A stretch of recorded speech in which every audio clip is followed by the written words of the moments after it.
everybody. Welcome to the stream. Hope you all are having a lovely evening. We got Adam, we got Sean, we got Garrett, we got Blacklick Valley here. Hope everyone is doing well tonight. John. Good evening, Scott.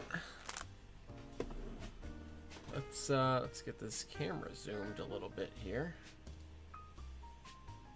And I'm hoping things seem to be running a little bit smoother tonight. So I'm hoping, fingers crossed, that the stream runs well. We'll see. Unfortunately, John, I didn't get to do much writing. I was spending too much time setting up this for my, setting up my stream and making sure everything was running well. Because last week it was a whole disaster, but things seem to be running okay now. Let me pull up the camera properties so I can zoom in here. There we go. Okay. So tonight, we're going to be working on this car here, which is going to be a fun little project. Here, let's zoom in a little more.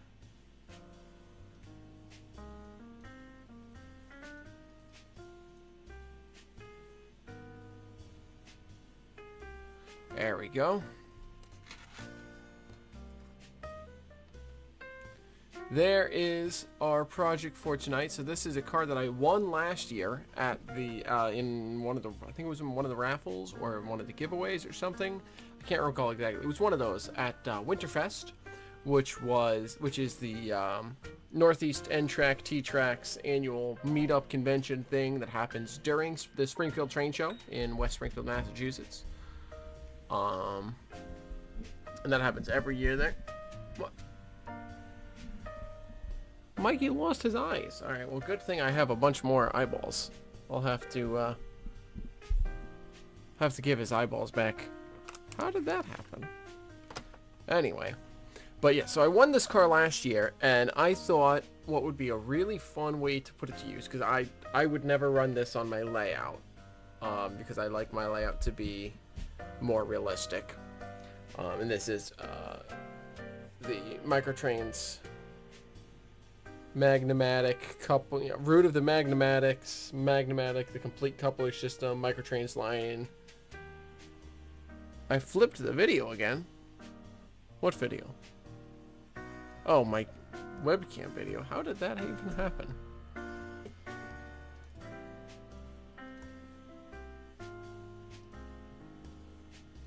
There you go. I'm not entirely sure how that happened, but there's Mikey. And speaking of Mikey and all of his decorations and all that, we are still, Diabetes Awareness Month and National Model Railroading Month may both have ended, but I will continue to be fundraising for Breakthrough T1D all through the month of December. So if you guys want to donate, you are still, the link is still down in the description. We still have up in the corner up there, we still have the progress bar. You'll still get everything popped up. So all that is still in place. So we will continue to be fundraising all through the month of December in the spirit of the holidays. Let's go. Oh, shoot. Well, I had my googly eyes. I was going to take out my googly eyes here to give Mikey some eyeballs again. And when I picked up the googly eye thing, oh jeez. When I picked up the googly eye thing here,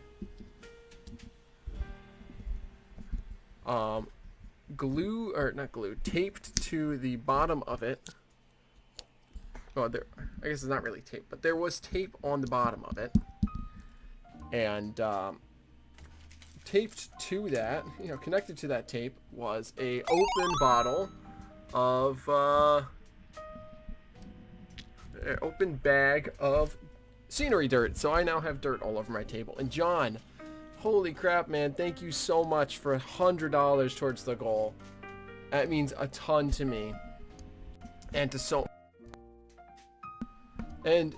all of the other type 1 diabetics out there, thank you so much for that. It means a ton. All that money will go to, which officially puts us, what is it, $40 away from our goal of $2,000. And when we hit that, I'll have to push it up to 2.5 to keep pushing us forward as we continue through the month. But yeah, all the money is going to Breakthrough T1D, which used to be JDRF, or the Juvenile Diabetes Research Foundation.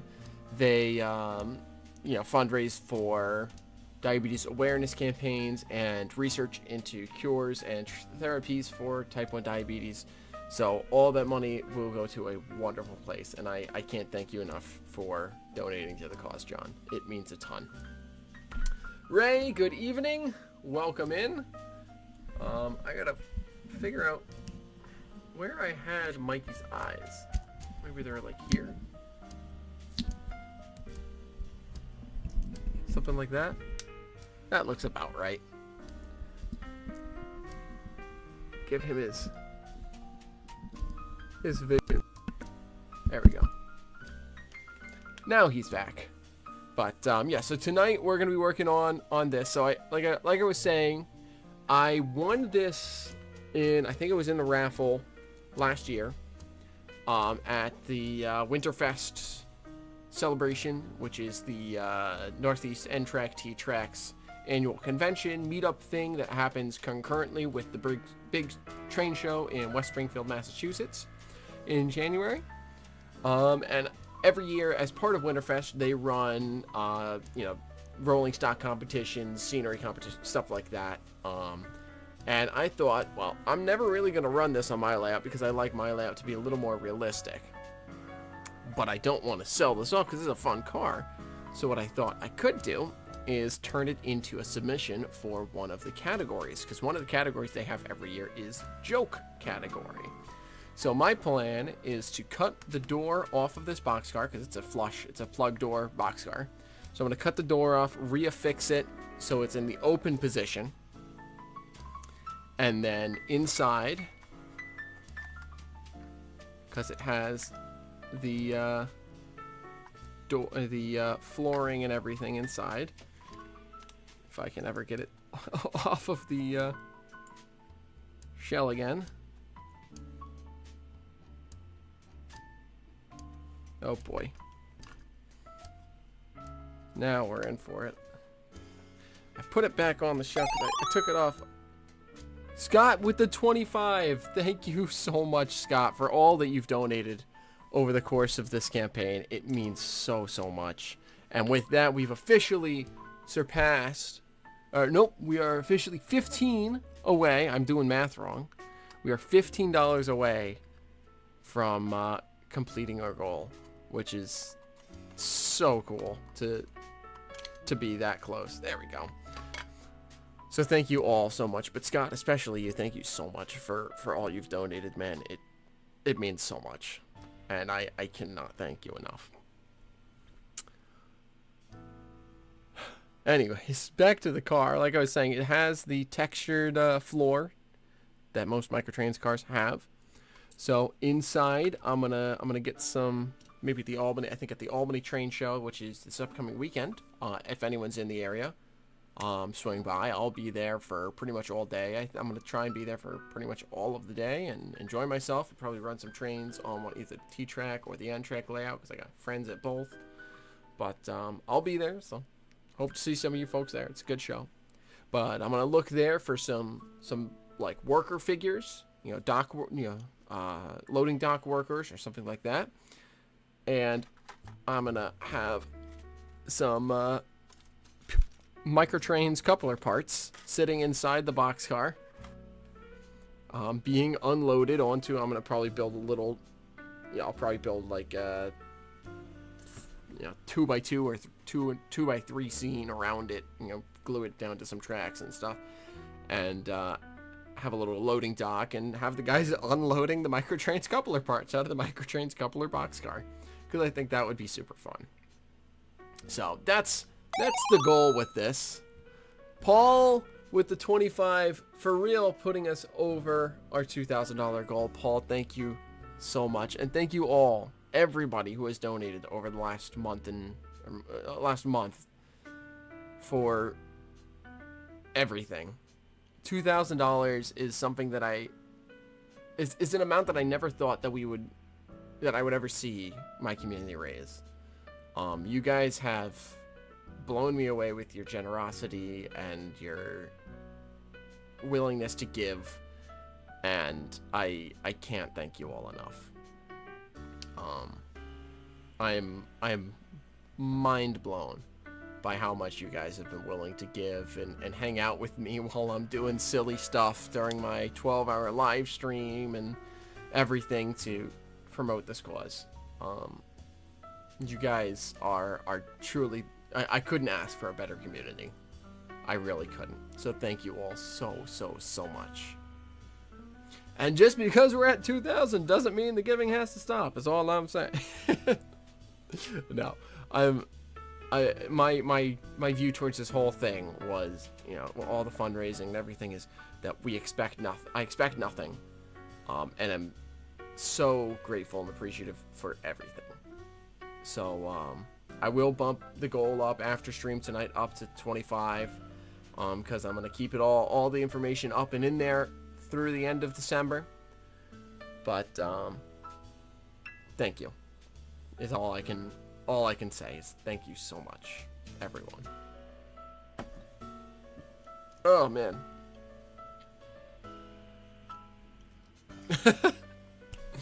You guys are truly the best. All right. Okay. So, boxcar. Right. Oh, before we get started on the boxcar tonight, I have a couple things I can show off here. The first is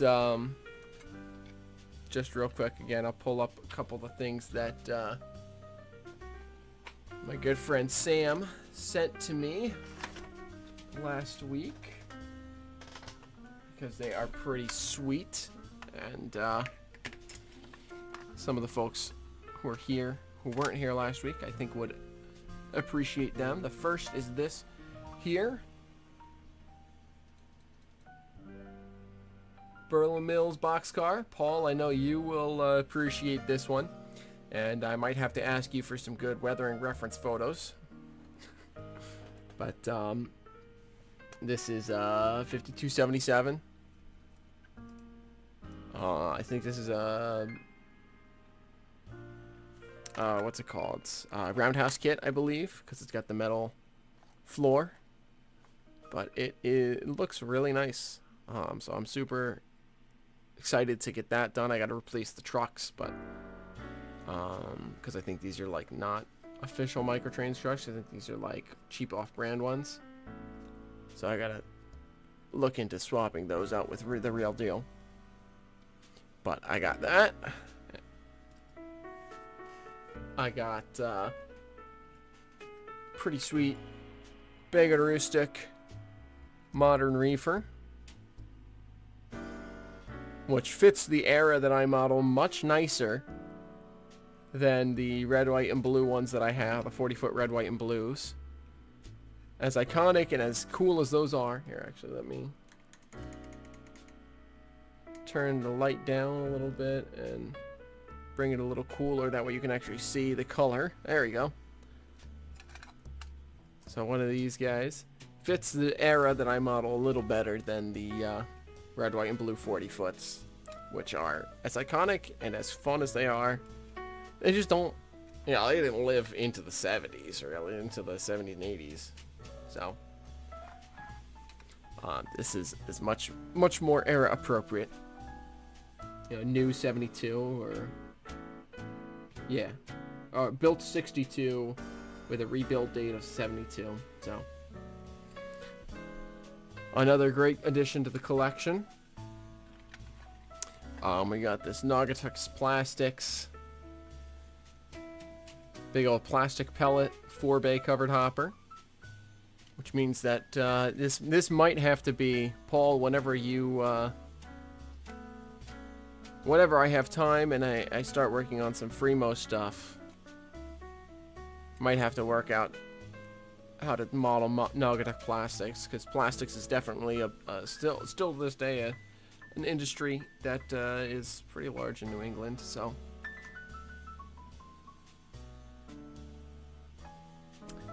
that'll be gives me a place to start with that project.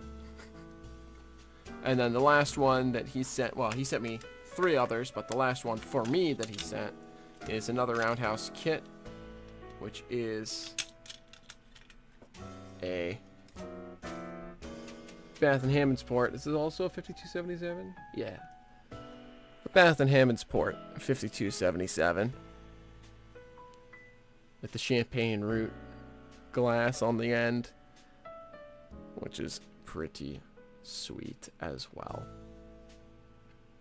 So some fun additions to the fleet that I got here, and all of them are going to need new trucks, or at least new wheel sets and microtrains couplers. Yeah, absolutely, Paul. The Bath and Hammondsport per DM is awesome. Super fun.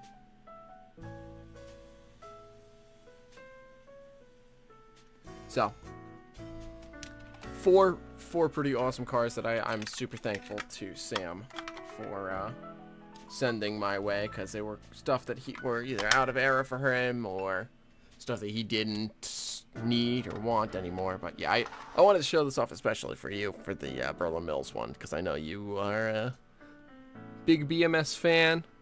So, some fun stuff.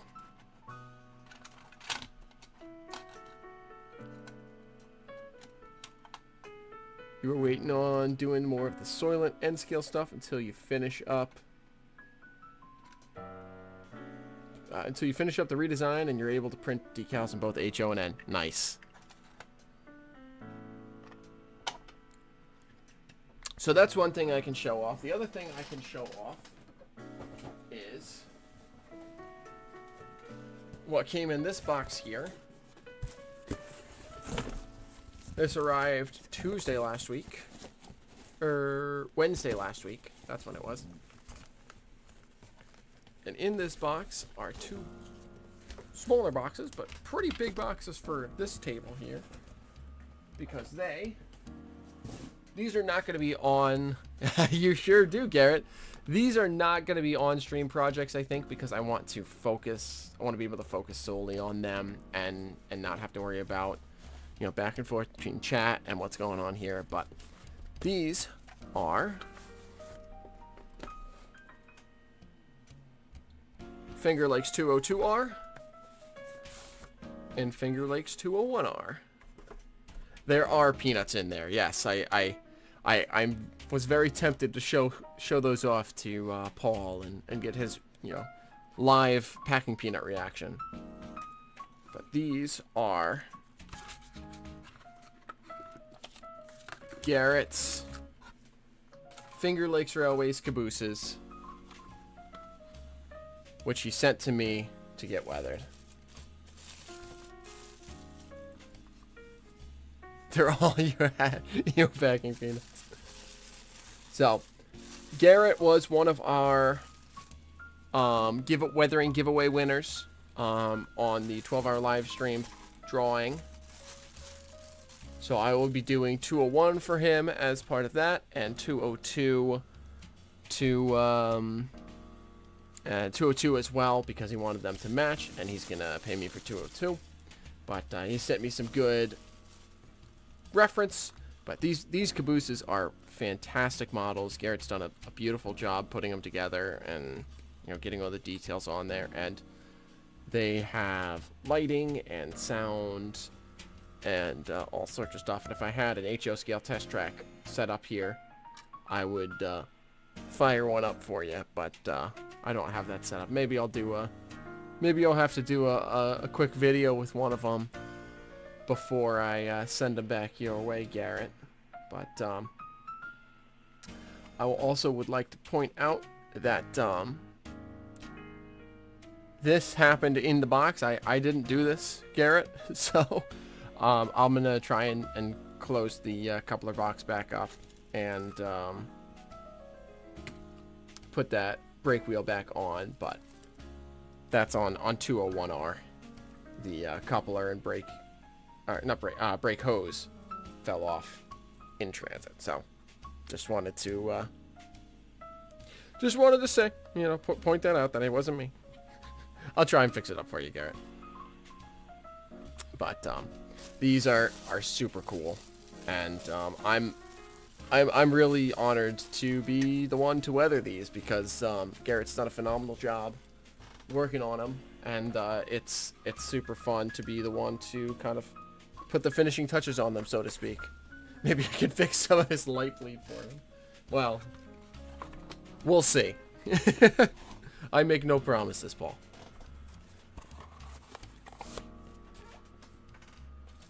But that's that as far as on-stream things. I also have a lot of projects that been meaning to fix it. It was all together. Yeah, I figured it probably just got jostled a little bit enough to have it pop out. So, like I said, I'll take a look at getting it all put back together. And if nothing else, I'll weather it with everything else. That way, it all matches, you know. And I will, you know, do my best to keep the weathering consistent. That way, when it gets back to you, you can always put them back together. Oh, excuse me. Banu, welcome in. Good to have you, my friend. That one's really fun in person. Yeah. I also have some things here from Heath. I won't show them off too much, but the main things are I've got a couple of blank PS1 boxcars that are going to become BNCCS boxcars and get sent back down to him. I've also got another project that I'm working on for his switching layout, but that's not really excuse me, none of those are really on-stream projects. So I just wanted to, you know, quickly show them off. I've gotten lots of boxes over the past few days. So figured I'd you know, I got them all opened up beforehand because I wanted to make sure everything arrived all safely, which is why I didn't just open them all up right here. But yeah, so that's what's going on here on the workbench as far as upcoming projects and ongoing projects, and trying to you know, keep you all informed of what's going on around here, and following up on some things like the weathering giveaway and stuff like that. So that's that. But now we're gonna jump into working on this boxcar here, and I've already decided this is the side that the door's gonna come off. I can let me zoom it back in, trim the foam so it fits better. Yeah, I'll do that a bit before I get it sent back to you, Garrett.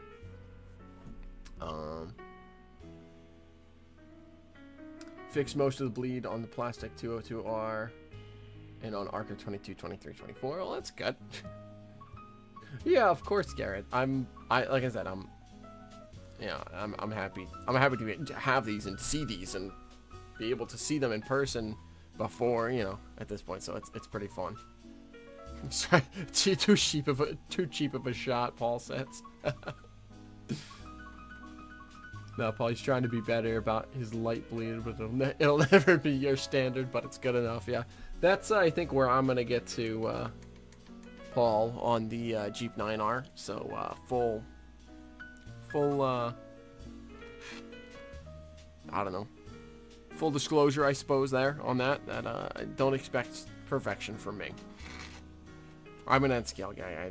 I don't know how to do this. It's too big. Anyways, so the first thing I need to do is I need to cut this boxcar out. There, this door out.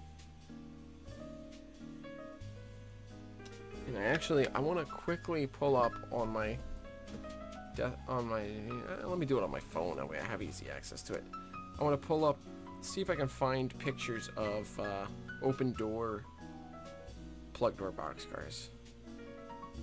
Plug door boxcar open images.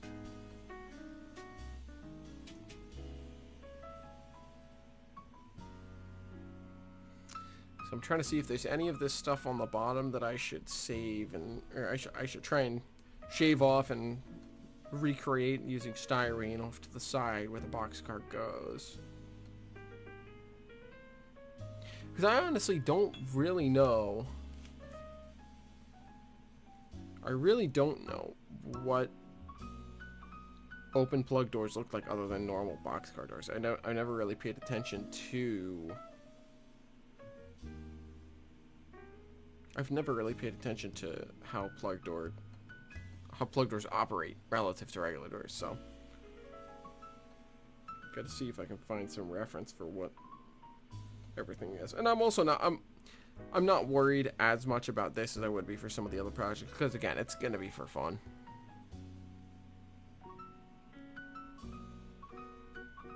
So I'm not worried about it being like the most accurate model I've ever produced or anything like that, but I want an idea at least of what I'm looking at.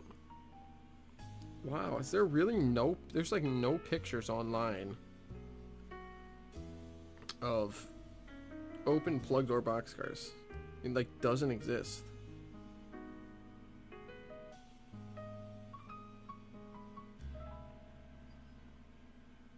There we go. That one's not bad. Okay, so that all does move with it. Okay. Alright, so I'll have to shave that and reproduce it with some styrene. But step one, and also I have, let me actually move this all. I have all the dried paint from last week on the house that we can get to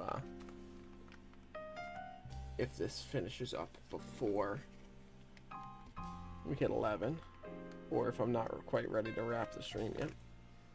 And I'm just going to go ahead and score away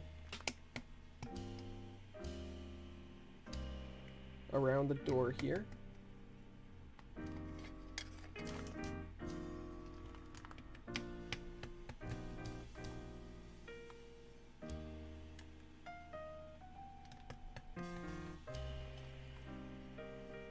Gosh, there's so much plastic. These walls are, I mean, they're not that thick, but they're thick enough. It's thick enough that it's going to be a pain to get through these.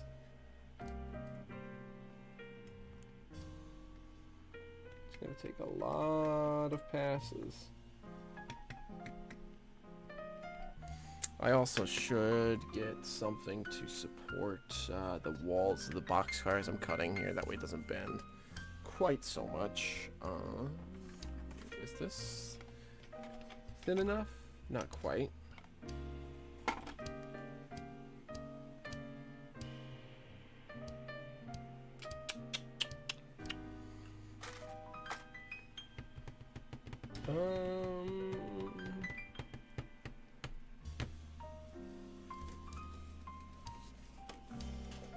Something up here thick enough? No.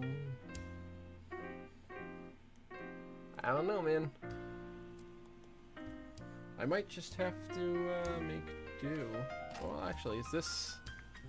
That'll do. My solder bottle. That'll do.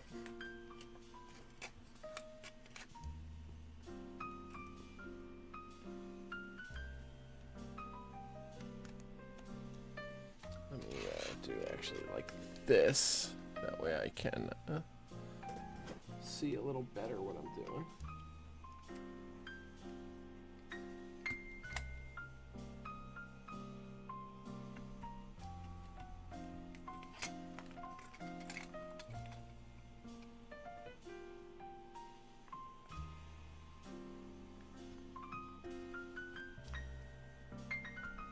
So how's everyone been? How was everyone's Thanksgiving? Hopefully everyone had a good time spending time with family and eating well. I had a lovely time. I spent a few days out in Ohio visiting my family out there. It's a heck of a drive there and back, but it was a good time to be out there. And then Saturday and Sunday I spent at my girlfriend's family's place, having second Thanksgiving dinner. I made some strombolis, which was very fun and very tasty.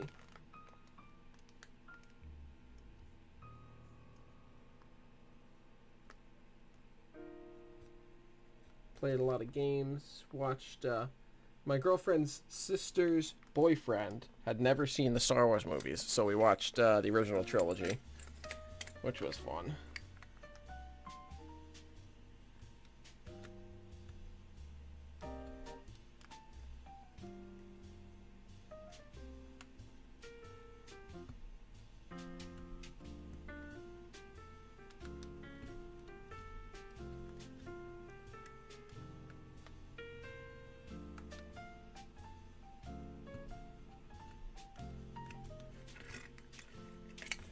I think we're getting. Oh, I'm out of.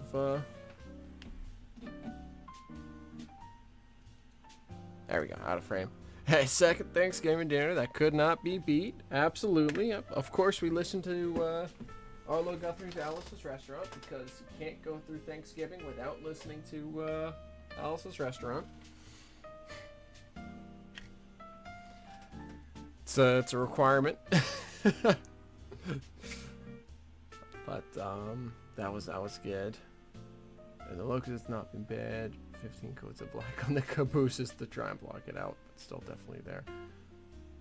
Turn down the brightness on the brass cabooses to 75. Well, that's good.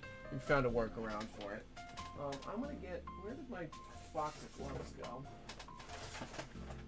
It's hard to find things right now because I've been moving a bunch of stuff around. And, oh, there they are.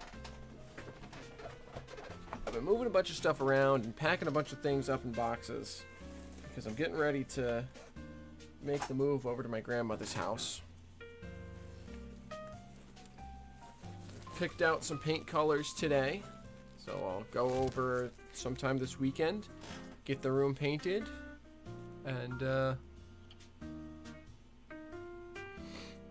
start getting things moved in. There may not be a stream next week. We'll see. It's going to depend on where everything is.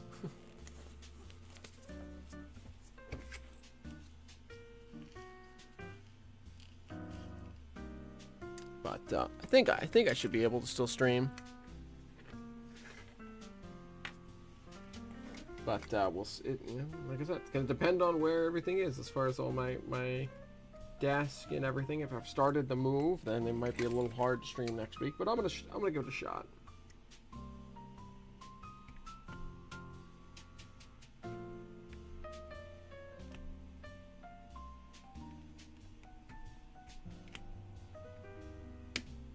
Oh,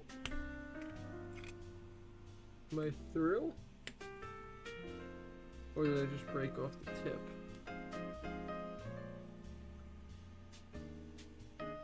Not quite through yet, which means I just broke off the tip in there, which is not great.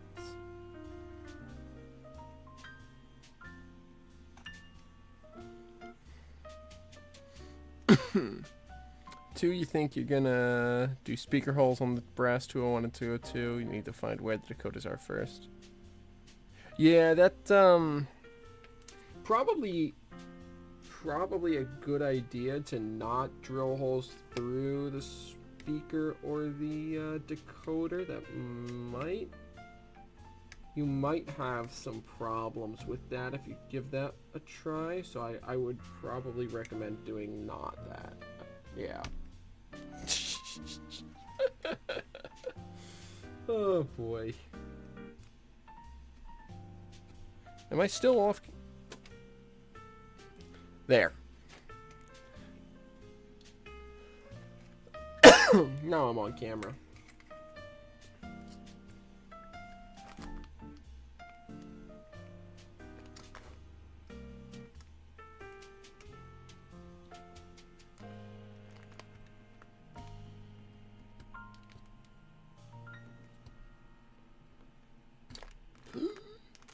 Oh boy. Jeez. Well, you don't know where they are and they can't come apart. Yeah, that's You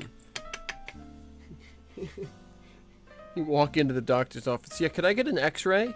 Oh, sure. What part of your body do you want to get an x-ray on? No, no, not my body. My brass caboose.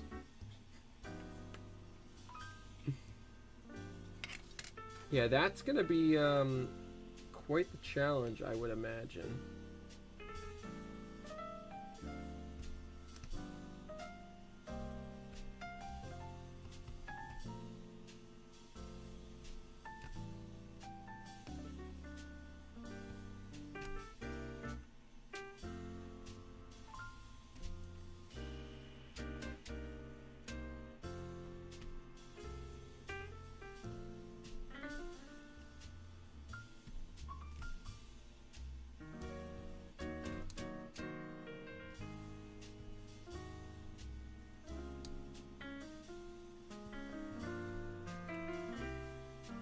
Boy, oh boy, is this tedious.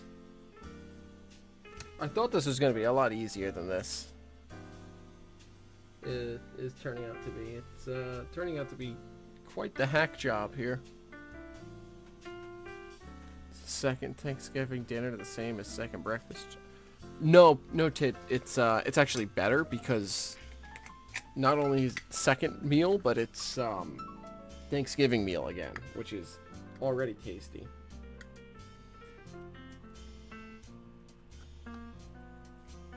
So it's actually better than second breakfast, which I know is hard to believe. How about everyone else out there? How's everyone else doing? What have you guys all been up to? Ted, I know you've been working on the Penn Central, what is it, an E40? Oh, I know your Hobbit reference. Don't worry. We'll get you back to the Shire yet. Was that, that was Pippin, right? Pippin and, why can't I remember the other Hobbit's name? It's not Sam, not Frodo. Oh my gosh. Whatever. Pippin and the other one. They were the big eaters. My brain is totally blanking right now. Mary. Thank you, Scott. Oh my gosh. It's served with a case of American Blind Justice. And the detective could not use his 27 8x10 photos with 8x10 colored photos with the circles and arrows and the description of the back of each one.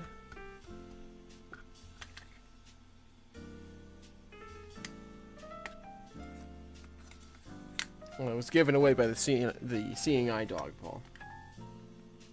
Bilbo. No, Bilbo is 8x10 gloss photos with a paragraph on the back of each one describing what it was. There it is. Bilbo is Frodo's uncle or whatever.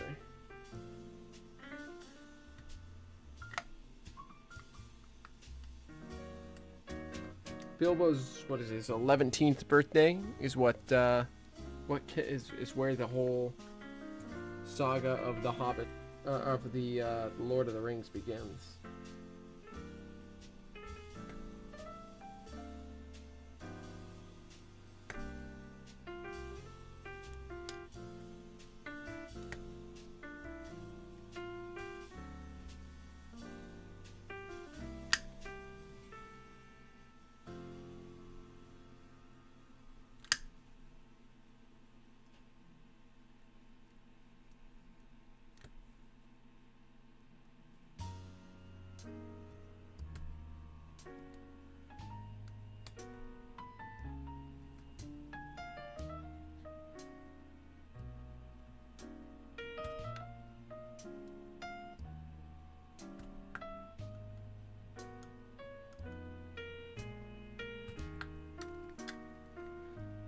2 Thanksgiving dinners as well.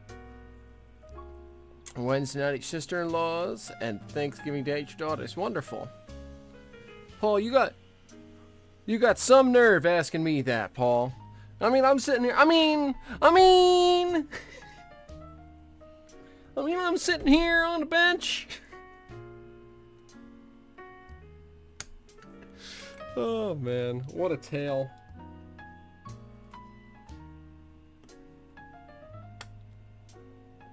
What a story, Paul.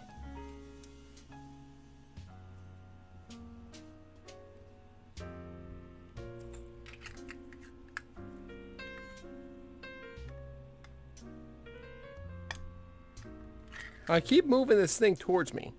I need to remember to... You guys need to see what I'm doing, too.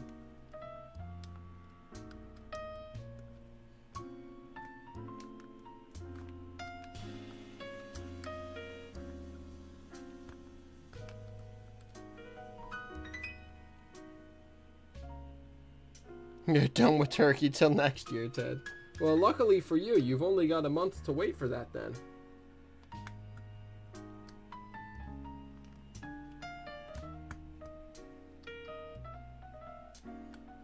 Yeah, we almost had leftovers for dinner tonight.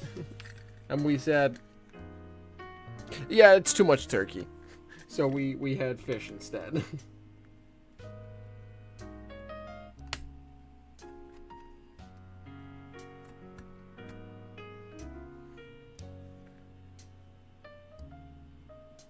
Oh, that is good news. Yeah, that's ooh. That's good news, right?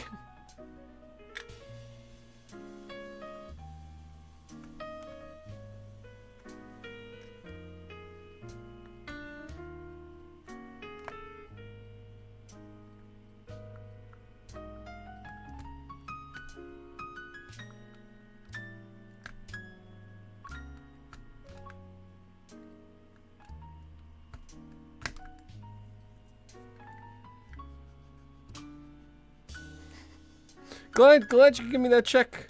Give me a quick check for there you go. You want to check the other side?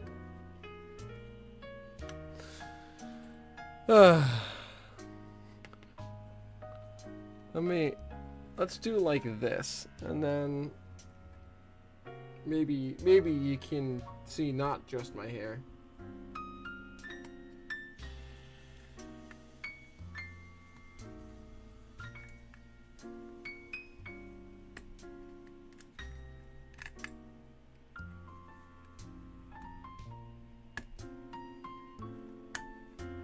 This blade is done too. 3 separate bouts of lights. Oh jeez. Oh, I use only the best shampoo and conditioner for that matter. Friends giving a 2-family dinner sounds like fun.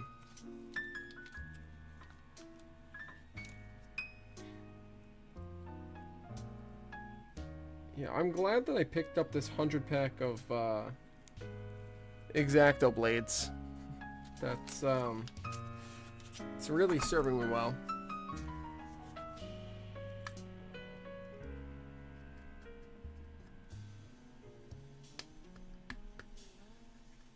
I really wish there was a better way to go about doing this other than just scoring it over and over and over again. But this is the best way I know, and I can't really go about it with a power tool because I think the cutting, well, let me take a look at my cutting wheels. Oh, sure thing, Ted. So this is something I won at last year's Springfield show.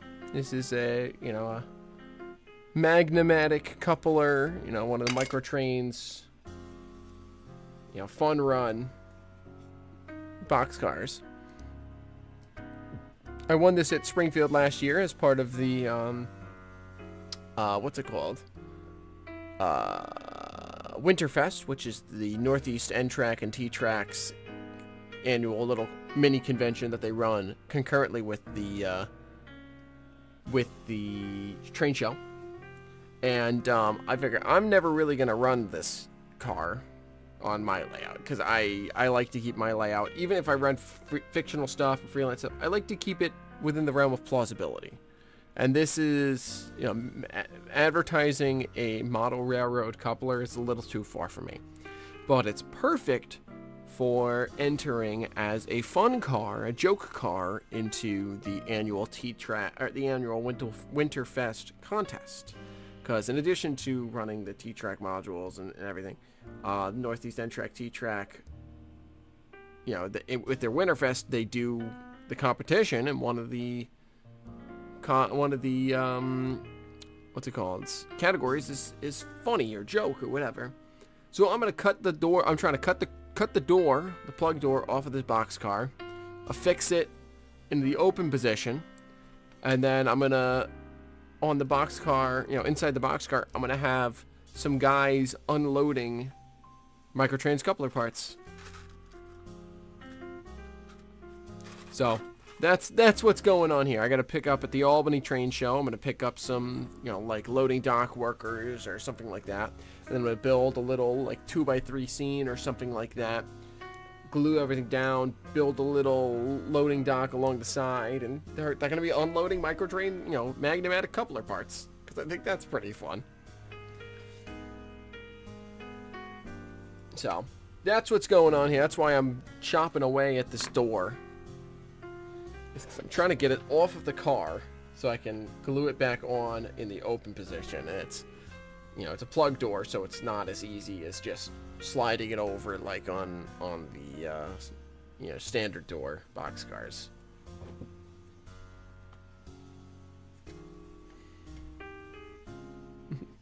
Technically now, Paul, it's Microtrains by Atlas. So I don't know. There's a lot of people that are very doom and gloom about it. Based on some of the stuff that I was seeing, Microtrains was not doing well. You know, and you may not have seen it, but they didn't have the best. They didn't really have the ability to keep going, so it would have been basically them going out of business otherwise. And, you know, I guess there's a lot of shady stuff that went on behind the scenes with the employees or something. And I don't know, but I'm cautiously optimistic for Microtrains by Atlas. We'll see how it goes down. But I'm not gonna dash them until I see what goes on. That's basically where I'm at with it. I know there's a lot of vitriol towards Atlas for what, you know, they bought the BLMA product line, and then they haven't really done anything with it. And they bought and they have the lifelike molds, but they haven't really done anything with them yet. But they are doing some stuff with them now. They've got the FAs out. They've got the C424s coming out. So I don't know. I'm basically reserving my judgment until I see the actual product. Yeah, true, Ray. Well, you know.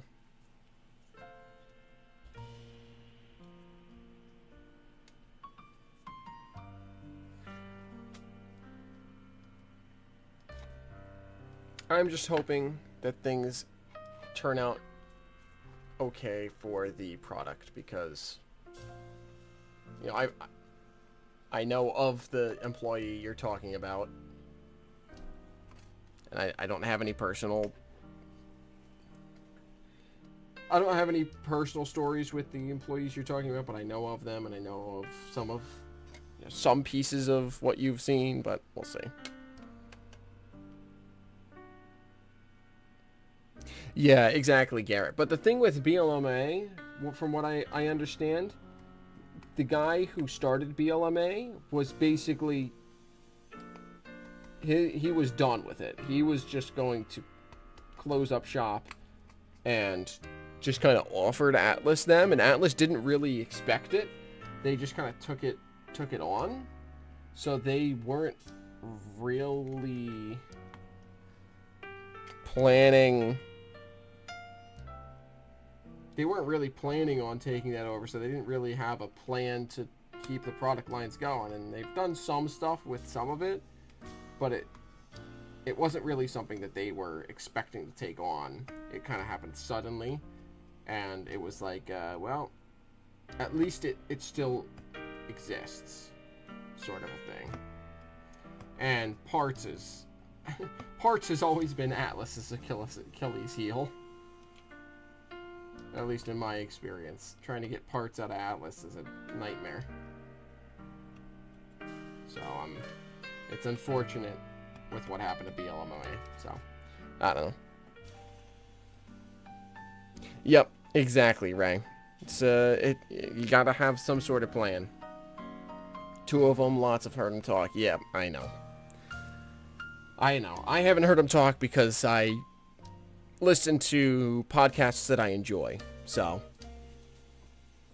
you know, I listen to podcasts that I think are good people that do good things for the community and aren't. Well, we'll just leave it there. For the sake of civility, I suppose.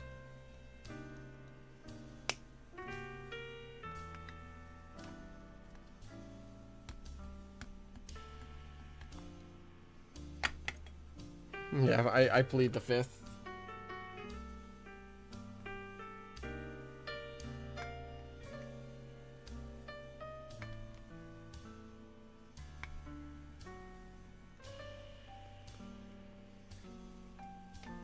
Yeah, Atlas.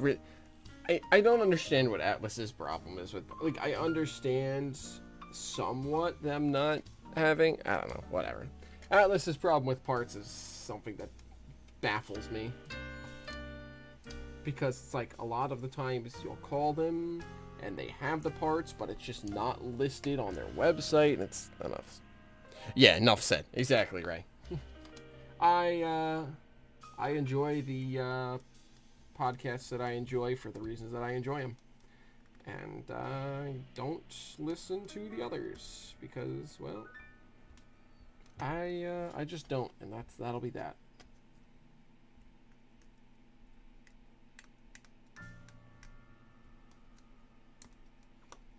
If someone does like to listen to other podcasts, fine with them. You know, fine with me. You know, you do you. But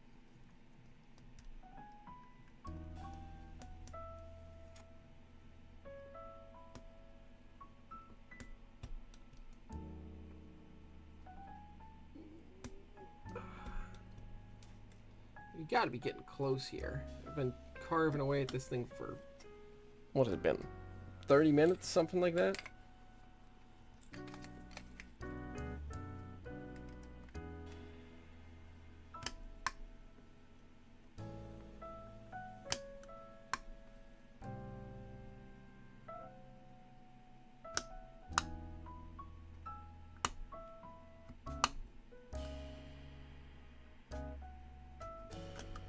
All right, let me. Yeah, that ATLP, man. I tell ya. Oh boy.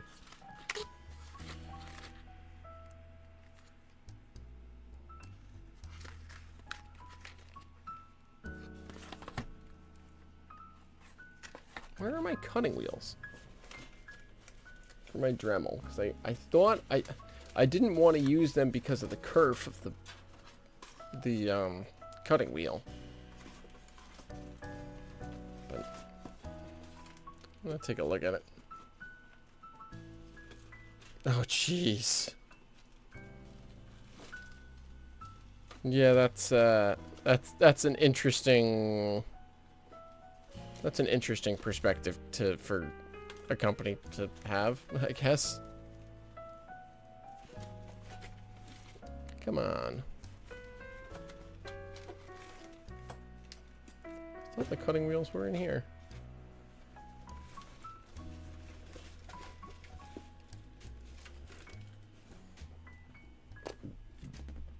Alright, well, I guess I'm not using my cutting wheels because I don't know where they are.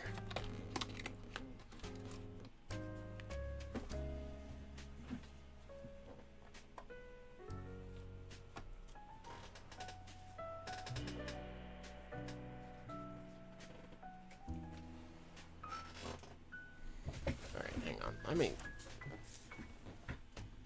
me take a look here.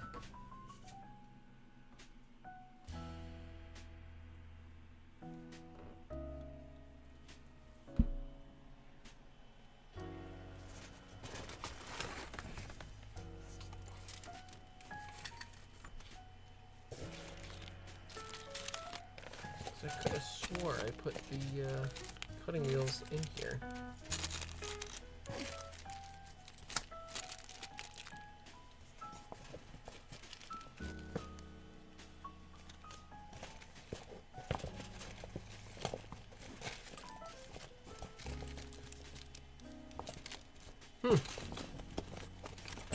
Apparently not. Okay. Alright. Well.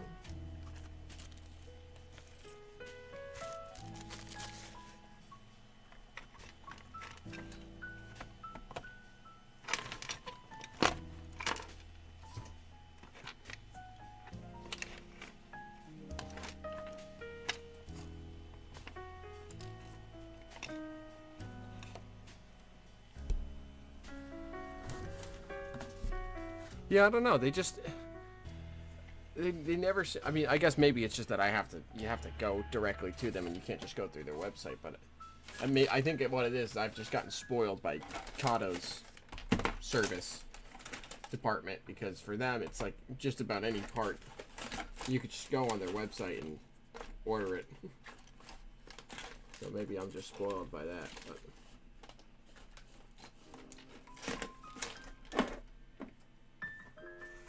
I find their parts department just a little bit frustrating because of that, because you can't just find their parts online. But maybe that's a me problem. Call them, best way to go. Yeah. Good luck with getting things in HO from their website. I don't know how. Yeah, I don't know. Maybe it's just an Atlas End thing. You know, sometimes I'll go to look for a part on the website and it's like out of stock, and then I'll check back again, it's out of stock, and I'll check back again, it's out of stock. So maybe I do just have to give them a call. I don't know why I'm so intent now on finding this cutting wheel.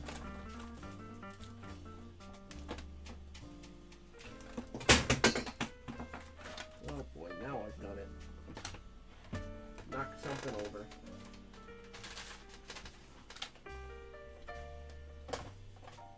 Or my cutting wheels over here? Hold on. Yeah, I know they were over here at one point, but I thought I put them away.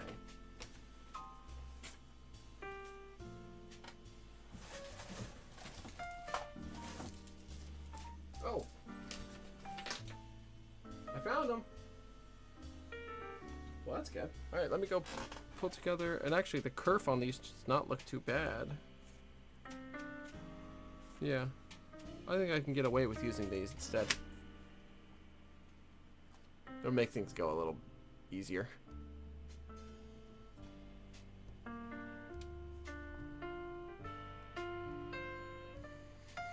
Had strange and bad interactions with most model manufacturers. I don't take this too much of a dig on Atlas. Jim Scorsese shudders when Atlas walks into the NCE office.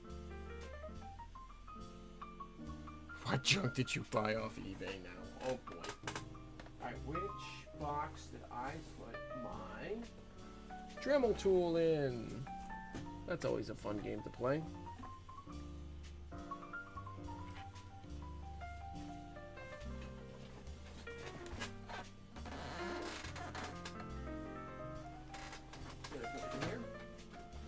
Oh, no, there it is.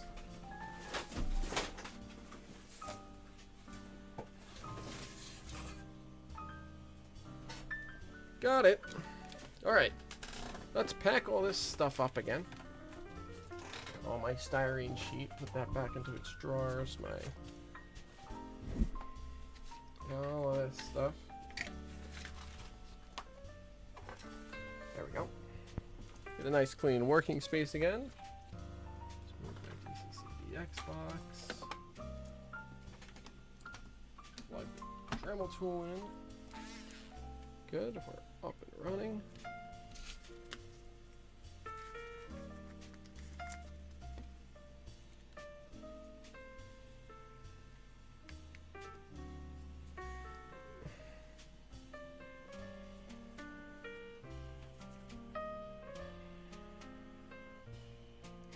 You would never.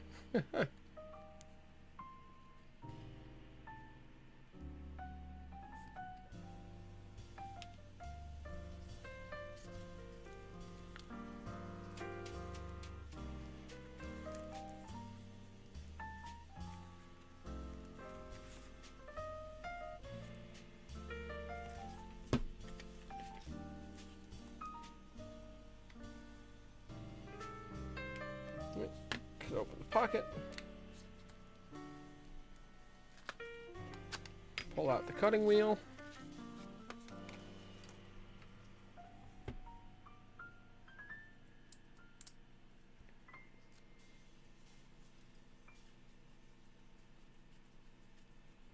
Get this all put together.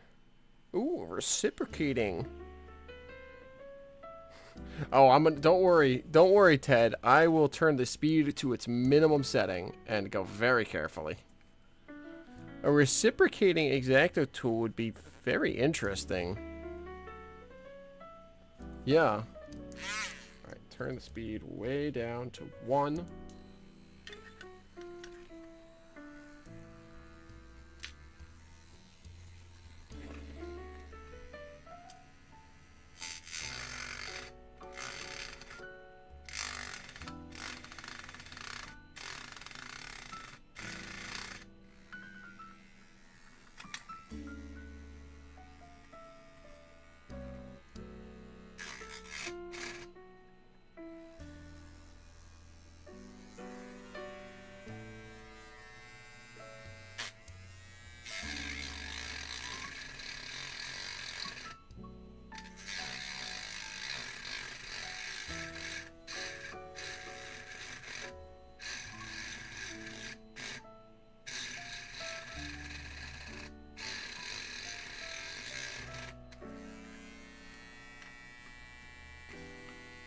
Yeah.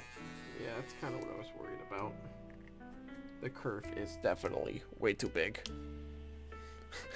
Sounds like I had beans tonight. Oh, jeez. Only have to send a 2 throttle thus far. The fancy finger lake ones back on the desk. Radio mode, despite having good battery and power to the radio board. That would be... you would think that, wouldn't you, Garrett? Yeah, okay. That's definitely still too wide of a curve. As you can see, you've eaten away a little bit at the door. But, oh well. Well, actually, really, it's more the door rail, but... it's okay. I'll make do with it. Again, I'm not needing this to be the best modeling I've ever done.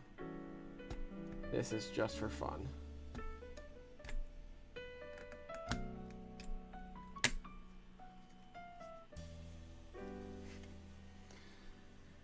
You know what they say, Ted. Beans, beans, magical fruit.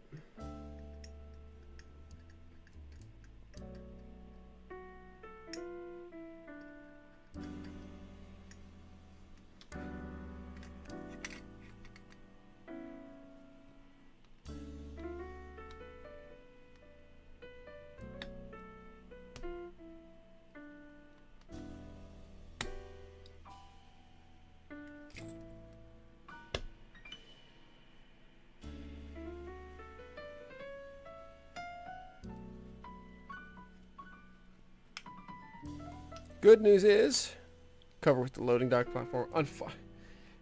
That would be great. I really should have started with the bottom. Unfortunately, that's the top of the boxcar. So I kind of can't. It'll be all right.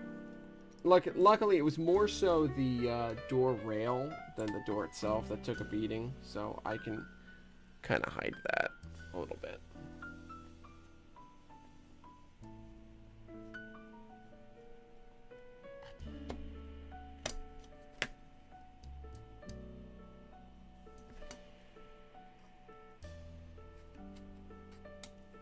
You know what I can use this for? Nope, I can't do that even.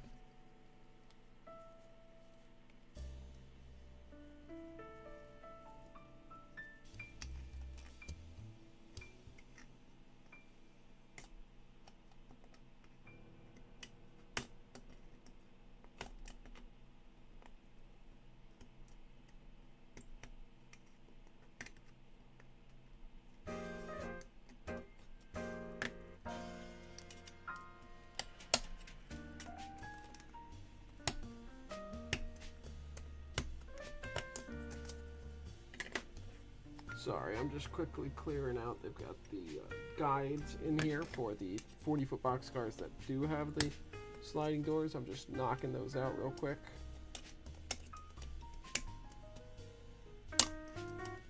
That way I don't have to worry about them getting in the way here.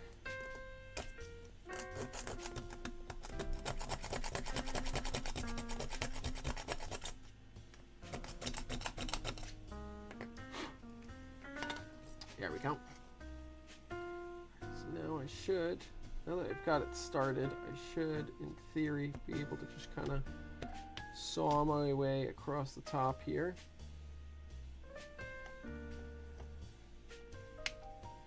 Good.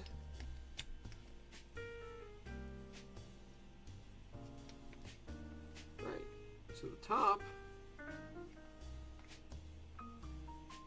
is now done.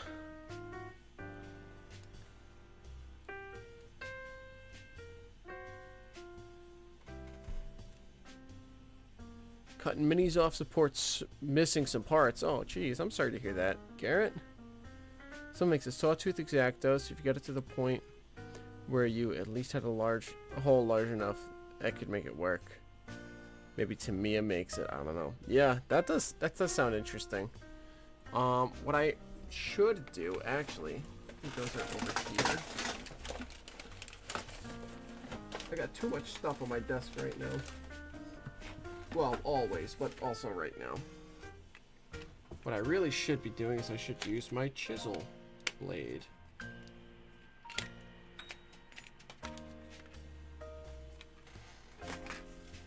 Need to find a paint rack. One of those one of the ones for the can. For the cans of paint. Yeah. I'm starting to get to the point where I probably should have one of those. Oh, you're missing parts of the video stream. Okay. Alright, well. Don't worry about that, Adam. You're not missing much, I promise you that.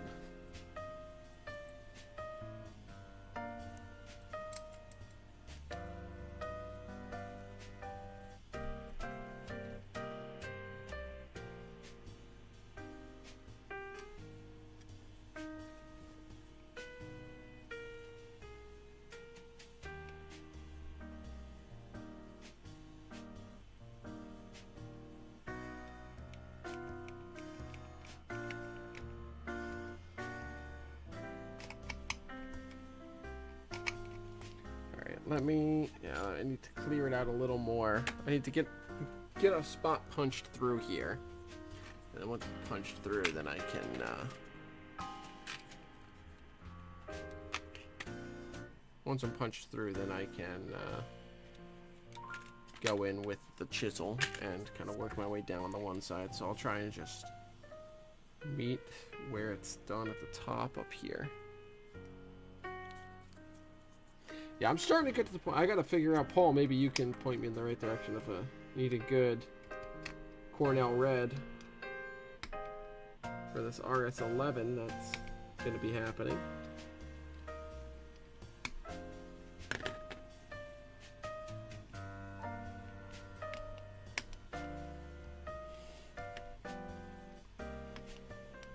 Oh yeah, I don't know if I actually showed any of that off on stream. So let me get a little more done here, and then I'll pop that up.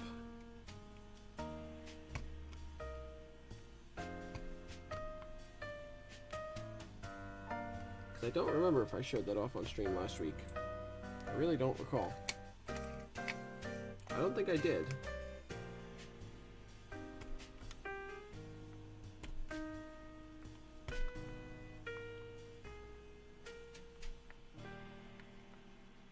True Color's the only Cornell red you can even get anymore. Maybe Badger, but you wouldn't trust it. Okay.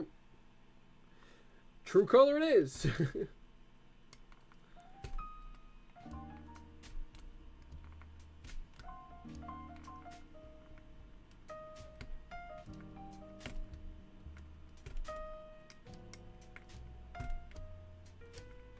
Yeah, that's going to be a fun project because I'm basically going to be painting an entire LV RS11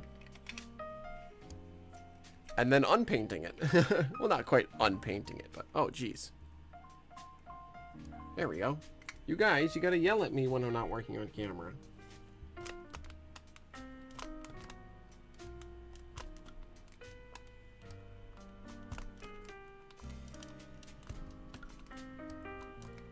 Once I chisel away a little more at this,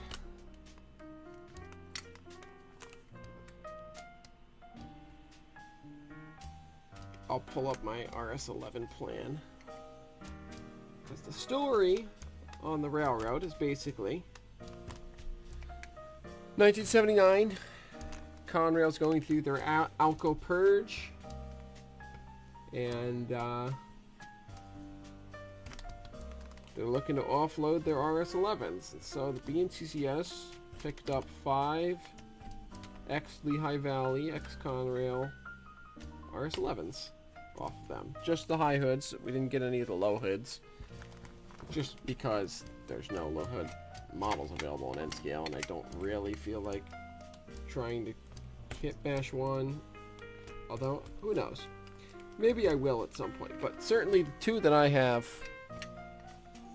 the models for are ready to go, are going to be high hood. But the one is going to be fully repainted for the BNCCS. It's just going to have very light road wear as far as weathering goes. The other one is going to be Lehigh Valley, patch to Conrail, patch to BNCCS. So it's going to be a double patch.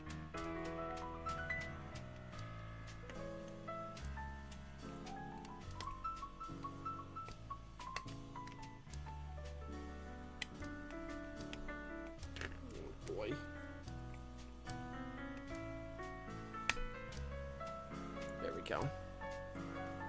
Alright, this seems like a good enough pause point that I can go ahead and grab that imagery and pull it up real quick for you all.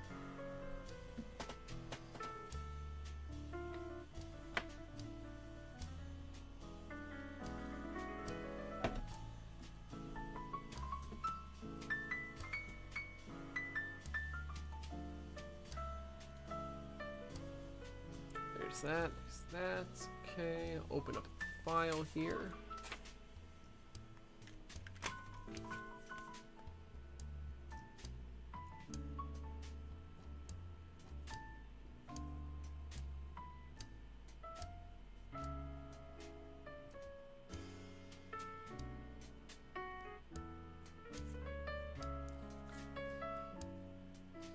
Ultrasonic hobby cutters. Okay. Well, that's good to know, Ted. Thank you for that. Okay. Let's see. It would have been...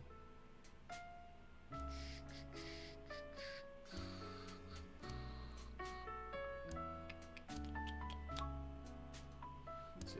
I need that one.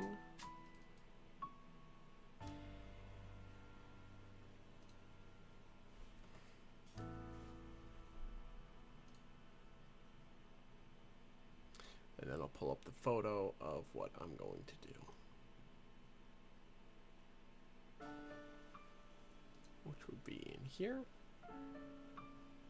In here.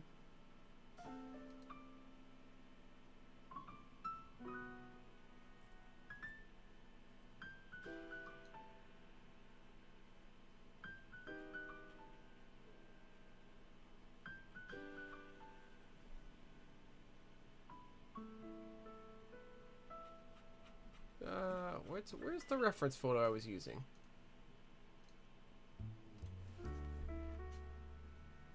Yep, Ted, yeah. Unfortunately, I can maybe make you a moderator real quick. There you go. There you go, Ted. Now you're a moderator. Now you can reshare that link. You got the power. I think I can trust you, maybe. Conrail XLV RS-11. There it is.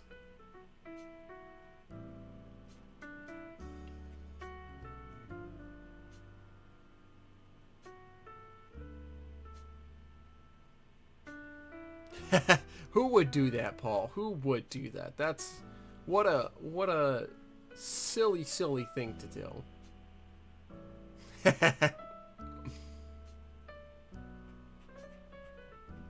This is not the website. It was the other. It was this one. Yeah, just you got the power now, Ted. Oh boy.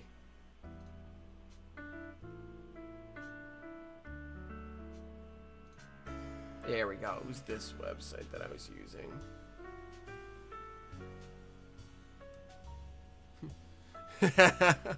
Unlimited power.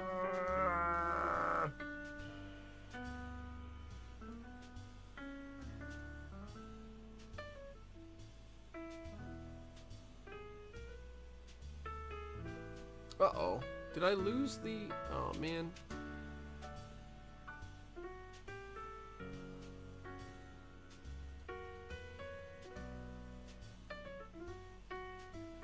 I can't believe I lost all that. Oh, wow.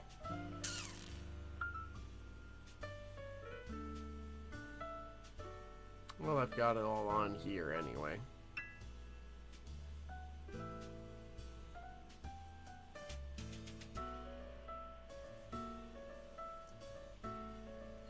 I'll show it off on here anyway. I thought that was saved on here. Oh well. Anyways, I guess I can close that then. Should probably copy that all back over to that other file, that way I have it. But let's go ahead and transition here. So this is the BNCCS's RS11 scheme. Very similar to the Jeep 7 scheme, but it follows, basically it comes right up to the sand filler hatch, chop out of the nose, and then follows it down to where the points meet roughly here. Whoa. Roughly here on the on the noses, which is just, I think, just above, if I did it right, just above where the brake wheel is. It's either just above or like right at the top of the brake wheel on the short hood. But so this is going to be the scheme the 313 is going to be painted in. I'm very happy with the scheme. I think it looks nice. The orange bar lines up with the top of the roof and the top of the louvers on the intake. And then just follows there. And then the orange sill stripe with the Balfour maroon roof and underframe, black trucks, and then the sunlit orange and the creek blue for the rest of the body. But then I also I went ahead and made up a bunch of decals here for some patching. So we've got kind of spray painted 314, patched out 7640s and ASM 20s for the Lehigh Valley. We got Lehigh Valley diamonds and, you know, high vis striping for the ends. We got the big LV lettering, the two yellow stripes along the length of the body. You got the 7640 still on the number boards. We got the BNCCS in there as just stenciled.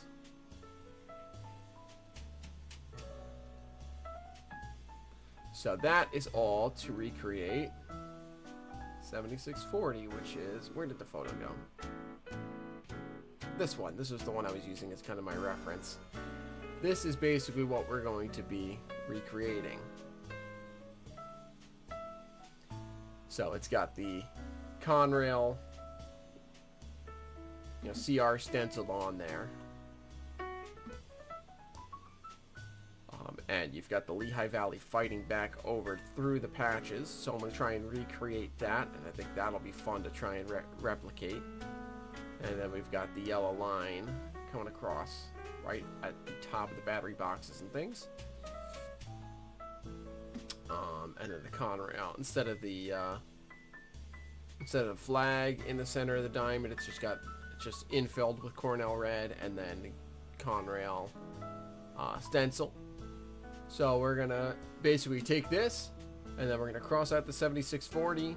We're gonna cross out the Conrails, and then we're gonna slap the 314 over the 7640, or under the 76, somewhere else on the cab. We'll slap the 314, and we'll put right next to the Conrail, or maybe right under it or whatever, we'll put the BCCS stenciled. And I think that's going to be fun to try and model. So that's why we've got, there they are, we got the crossed out Conrails.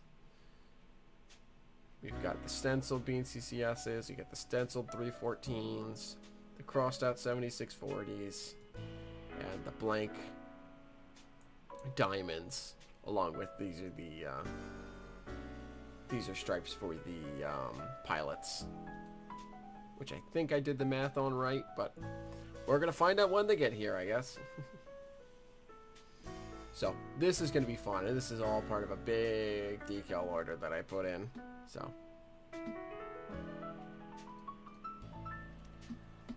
those I am very excited to get to work on, and the locomotives are taking their bath right now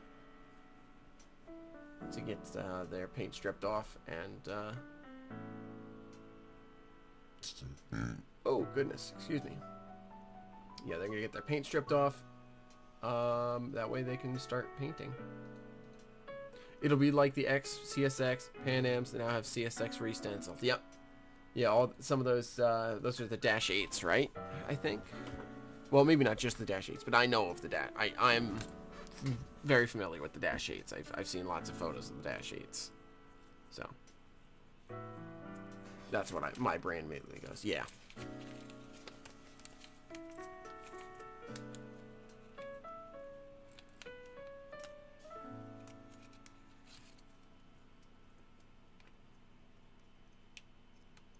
Some other GEs as well. Cool. Need to bathe the Tamiya Rex in your paint booth.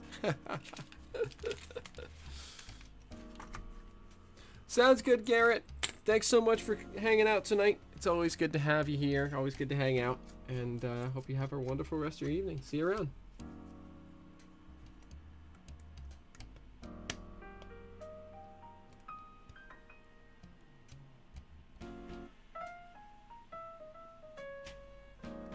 We're through on the side.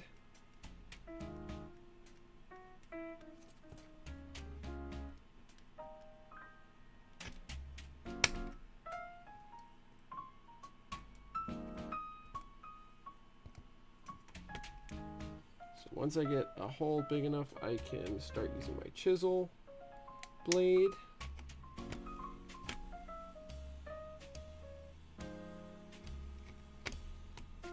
Come on.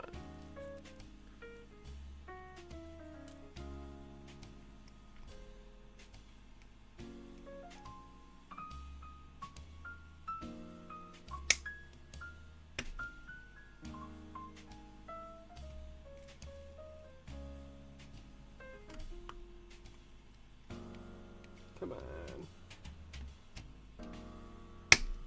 Oh, man.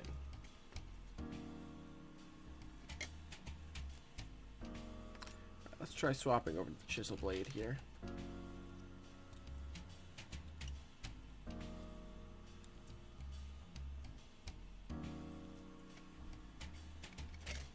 Let's do this safely.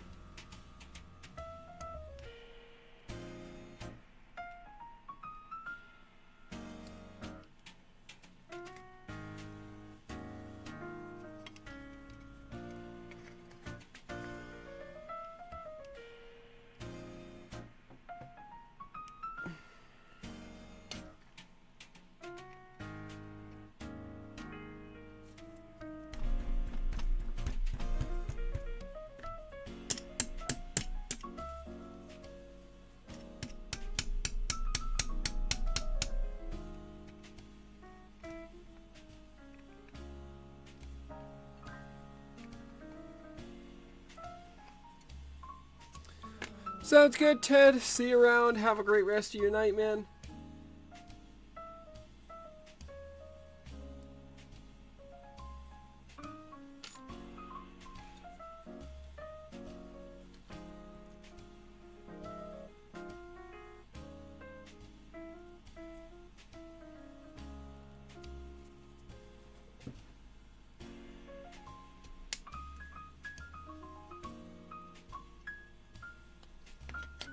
Man, oh man. Here I was worried about having enough to do on stream tonight.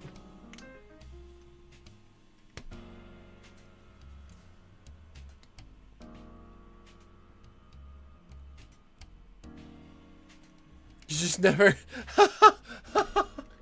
Oh, jeez, Paul.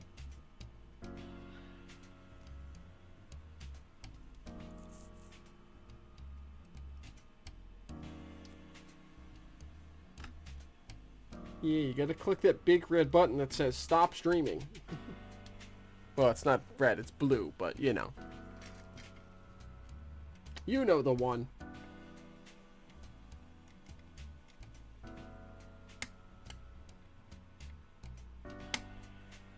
That's really funny.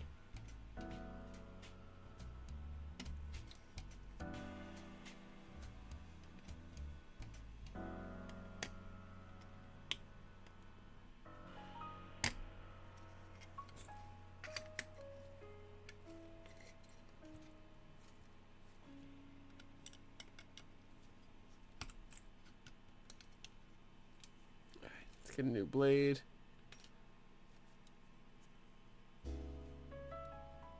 Maybe he does. Maybe who doesn't what, Banu?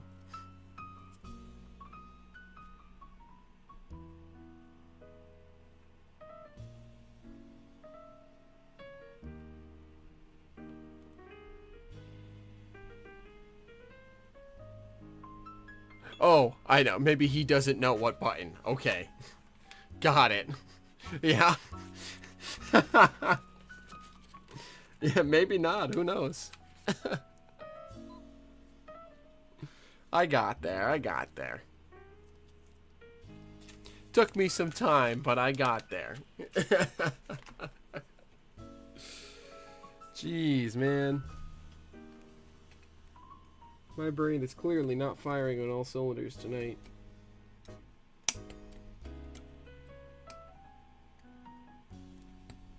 Maybe it's a good thing I didn't get to do too much writing for the super secret project that Paul and John and I are working on. And Joey.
Come on, I can feel it wanting to give.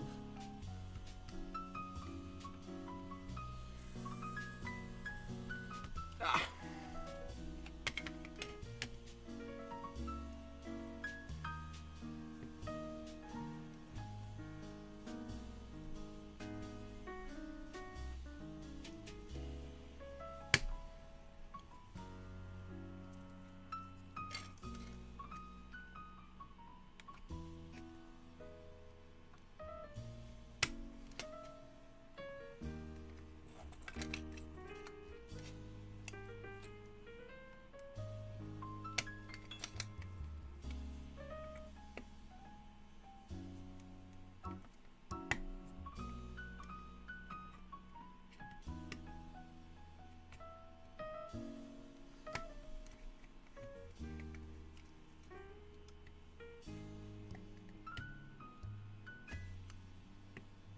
Come on.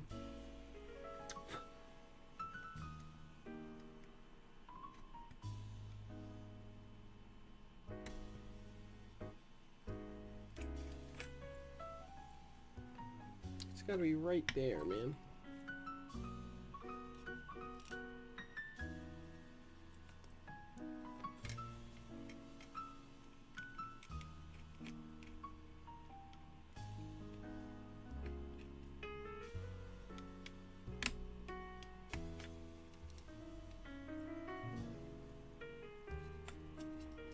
Alright.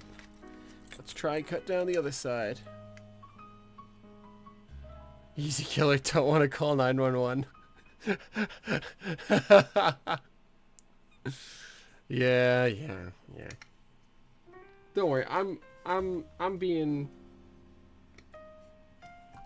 careful. I am. I'm trying hard to always keep my thumb out of the way whenever I can. So that's why it's like, you know, unless I'm pulling this way, should be all right.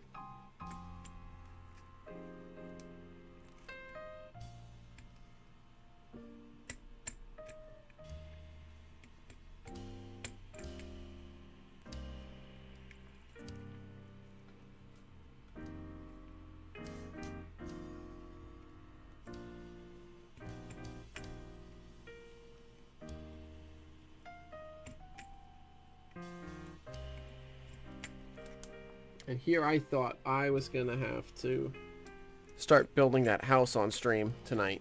Meanwhile, it's been more than an hour of me hacking away at this boxcar door.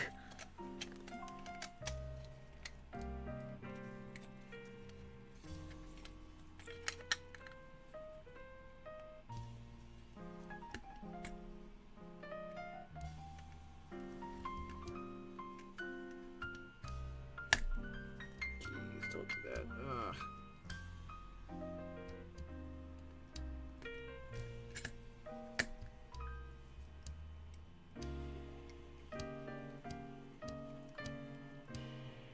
Maryland and Delaware.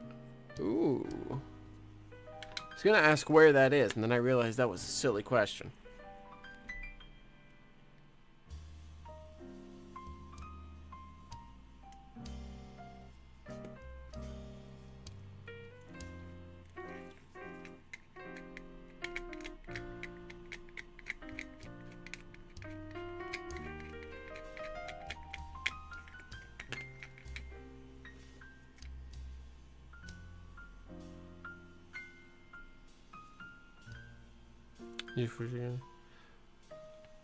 So what's up with the Maryland and Delaware? What's its deal?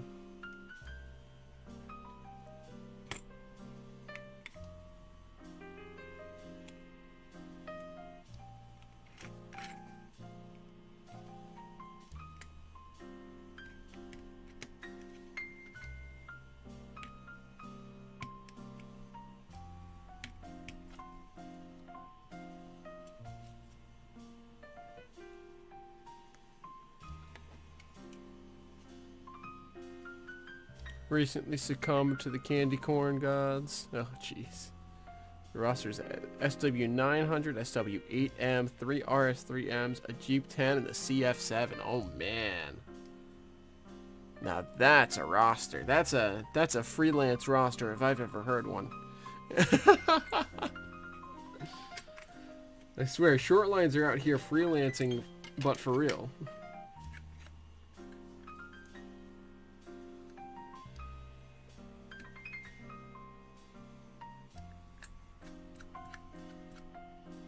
DL got one of the RS3s. Cool.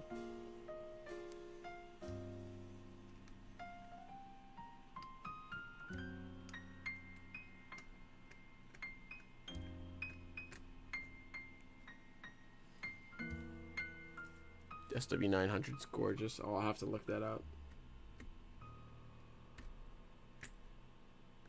Those early SWs are so cool. If I wasn't such a big Alco fan and wanted pretty much all my... Honestly, I might... No, it wouldn't make sense. I'm like, I almost want to sell off my B&CCS MP15 and push their, getting new road switchers up enough to where they can get like SW900s or SW1200s. Excuse me, because I love the SW series more than the MP15s. I like the MP15.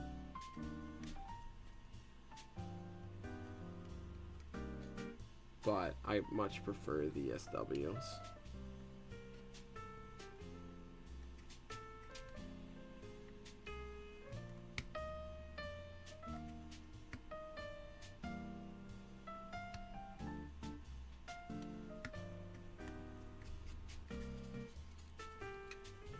You're aware the line no longer goes Chesterton, Maryland. Oh, gotcha.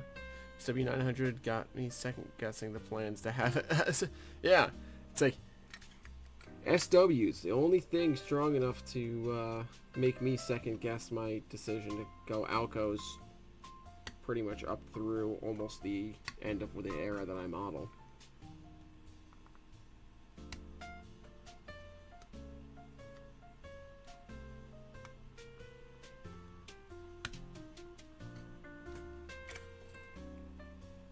Not to mention the fact that, especially in N scale, there's a lot of SWs out there.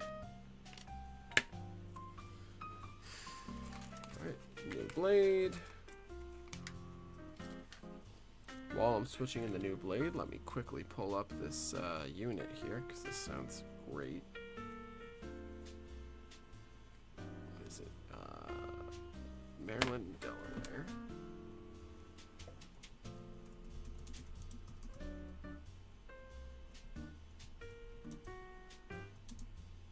SW900 MDDE.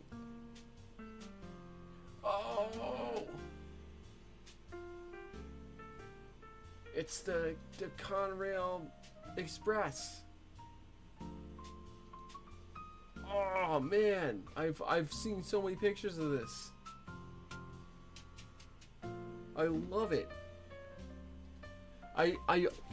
I very, so I have heard of the MDDE before, because I love the Conrail Express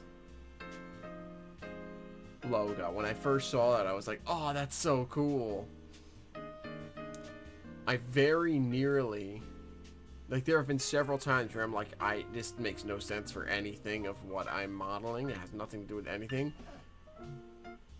But I'm gonna model this locomotive anyways.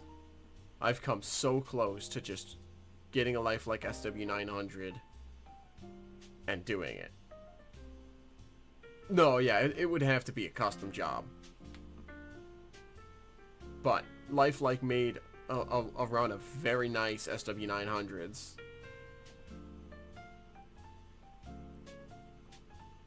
And the Conrail Express logo is not that complicated. I can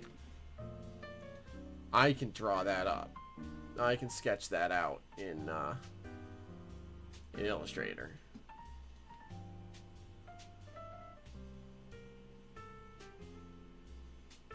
Like, that's very doable for me. Because Conrail Express, Conrail uses... what's the font? It's a very common font that they use. Futura. It's just a Futura bold.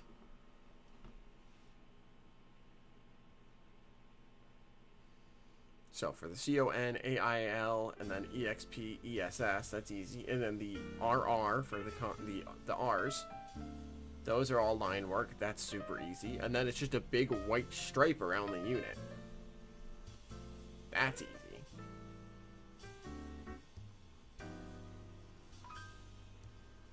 Yeah, I really, really strongly, excuse me, have considered modeling this unit for fun. So who knows?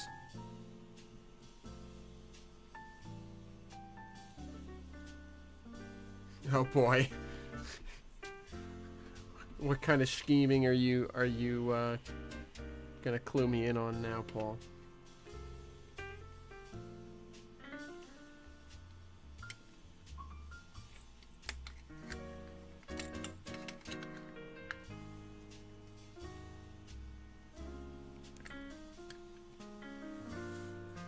Short line in 2025, still in Conrail paint. Who's to say modern BNCCS didn't get it instead of them? You know? Well, the thing is, it's definitely possible. I definitely could do it. But the thing is, the Conrail Express concept, that was a real thing. Like, it's still in the Conrail Blue, but Conrail Express, owned and operated by Maryland, Delaware. It says that Conrail Express was an actual concept that existed right at the end of Conrail, and it was actually, in a way, it's kind of similar to Circa, in that it was kind of a way for smaller and larger roads to team up. But basically, it offered expedited service to shippers on the lines connected to these Conrail Express partners between these railroads and Conrail. It was like right in, I think it was like the beginning of 99 or beginning of 98 or something like that they pulled the whole thing together. And it was like the Maryland and Delaware, it was like the Reading Blue Mountain Northern was one road. I think there were like 4 roads or something. So, but it's possible that, that's where I was about to go with it, Paul, is that it's very possible that the BNCCS could be the ones to participate. Because I haven't found any, I don't think I found any pictures of it. Well, no, actually, now I want to look it up. Because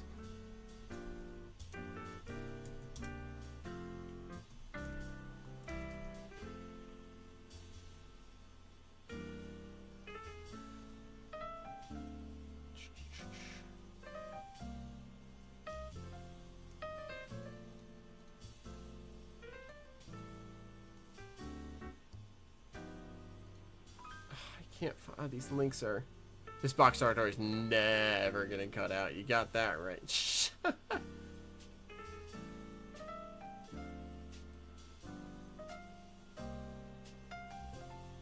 Isn't it always, Paul? I'm pulling a Heath. Yeah, instead of a box, it's a Boxcar for me. Yeah, it's not quite a -7, Paul. But the other one, the only other unit to ever get the Conrail Express, the blue with the white band and the Conrail Express, the only other unit to get that was Reading Blue Mountain Northern 2780, or no, sorry, 2395, which was a U23B, which is basically a B23-7 for you. So you'd appreciate that. But there was no...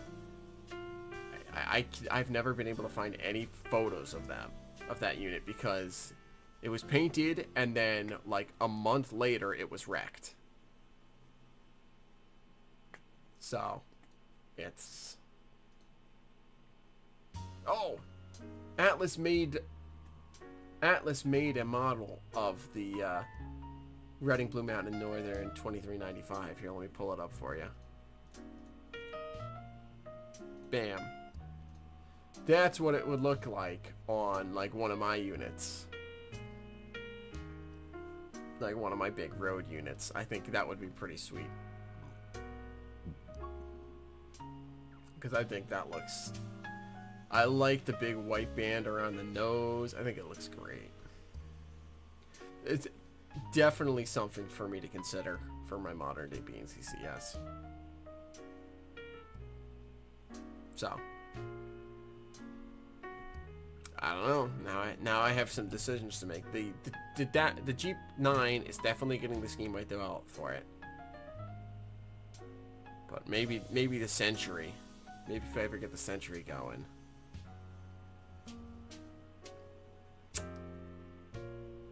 I'll have to think about it. Oh, Paul is thinking. He says, "Wait, uh-oh." Danger.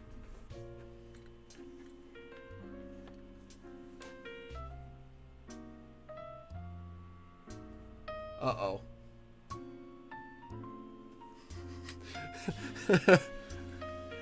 Uh-oh. I got Paul thinking. That's even more dangerous than me thinking.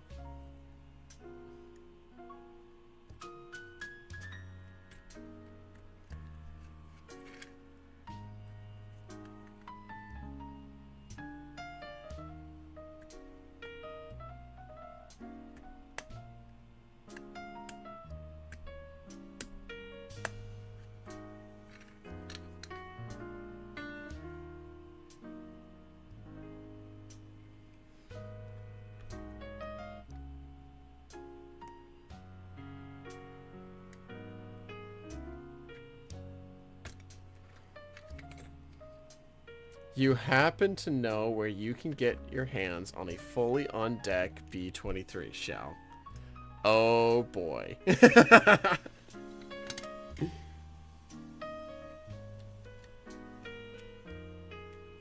So what you're saying is you want me to paint this up.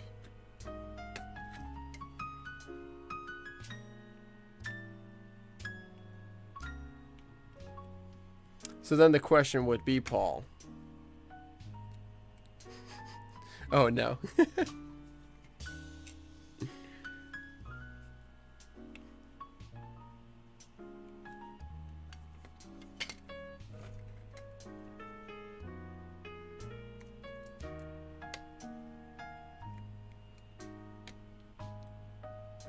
Ah, I see.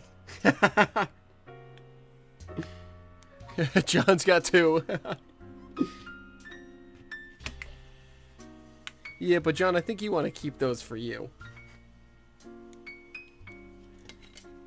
All right, let me jump back to the boxcar here. So then I guess the question is, do I have to figure out where do I have to decide?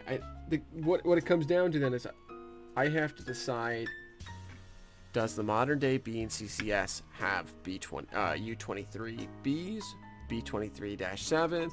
I have to figure out what the modern that's just something I need to do all the time. Yes, thank you, Paul. Thank you.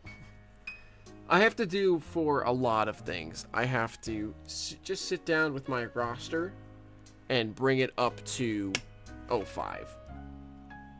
I have to finish filling it out to the modern era. That way I can determine where the B-23s would have come from. I guess probably off a Conrail. Just how, like, the Finger Lakes got them.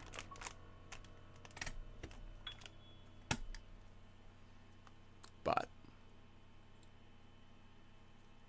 I just have to go in and do the lore crafting around that. But I do like, being at your place did definitely give me a hankering for some GE chug. So I would not be opposed to writing some more GEs into the story, some more -7s, -8s. Because it already is. The most recent locomotive purchases as of 85 are I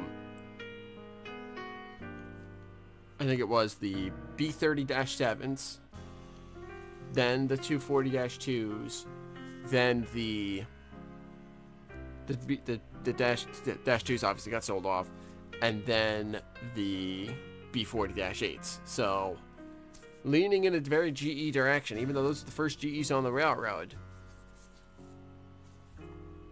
I would not be opposed to the B-23s.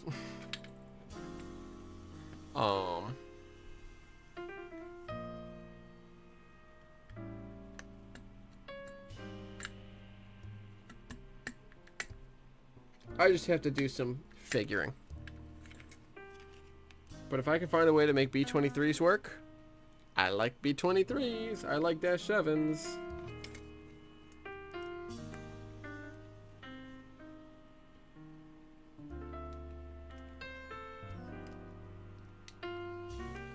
I want to look into figuring out when Conrail got rid of the Dash 7s. If it was like during the breakup, or if it could be, if it could make sense for their Dash 7s to be disposed of a little earlier. I don't know. Because if they could dispose of their Dash... If the sell-off of the Dash 7s happens in like the mid to late 90s, to make way for like Dash 9s and SD70s and SD80s, I can absolutely work with that. But I'm thinking what it is as far as new purchases go, the B and TCS gets. Ooh, yes! We are so close. Just need... Huh? Huh?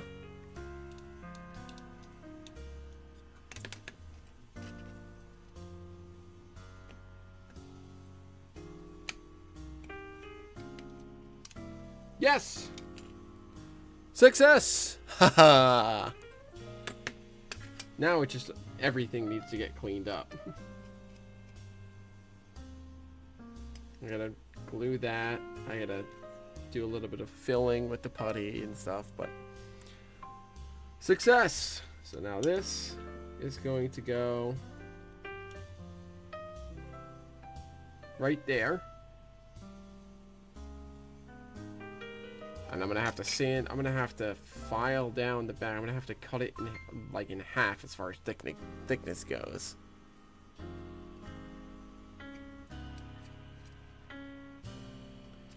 And then I got to sand away. We got the wheels on the bottom here. I'm gonna model those with just some little pieces of styrene right underneath where the where they go for here. Right, but yeah, I did the thing, and it only took me an hour 40 or so. Well, that makes me happy that I managed to get that finished tonight. Finger Lake has theirs prior to 1/1/2000, so all right, definitely could happen. Anyways, with that done, I think I might wrap the stream there. I'm happy I got that done. I think now I'm going to wrap the stream and then oh my goodness. I'm going to wrap the stream and then I'm just going to have to go to town doing some research. Because, Paul, you got me all fired up about this Conrail Express stuff. I got to do some more research into when it was.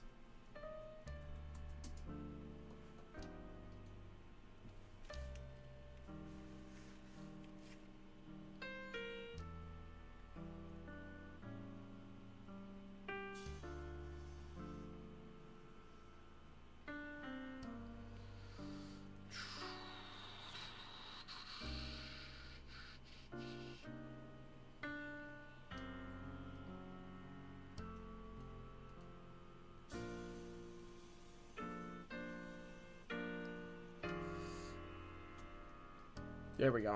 I just pulled up what Conrail Express was because I know I wasn't like really very good at explaining it, but Conrail Express, according to someone who was apparently on the team, this is on the train orders forum, it was a legitimate effort to treat Conrail shortline partners as equals with Conrail for business matters involving equipment, service, and rates and more. It was started not long before the arrangement with CSX to buy Conrail, which started the proxy fight between CSX and NS that ended up with the Conrail takeover in June '99. So I think it was like 96 or something, 96 or 97.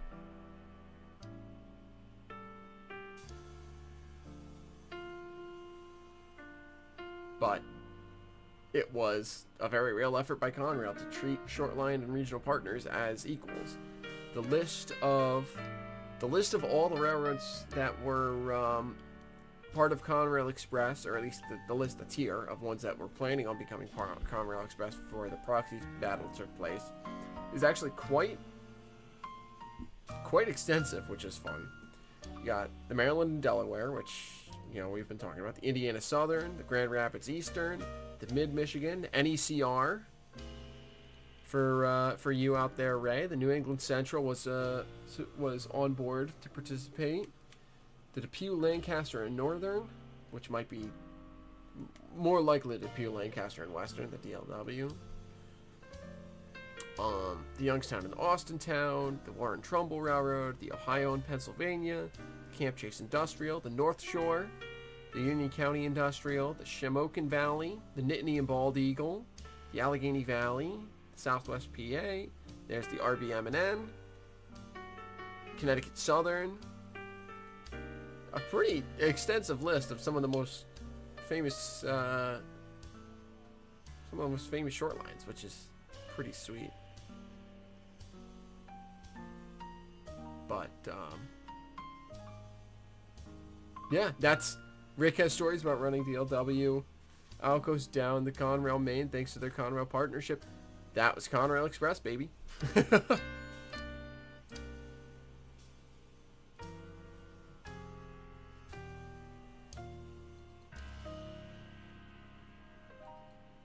Apparently, it was in one of the 96 Trains magazines, so I might have to go into the archives and pull that up. But anyways, that's research for me to do off stream, not with you guys sitting here staring at a boxcar without a door. So, in any case, I'm gonna go do some research on that because now I'm locked in on it. Thanks for that, Paul. They go between their properties on Conrail all the way from Batavia to Lockport, Depew as well. Cool.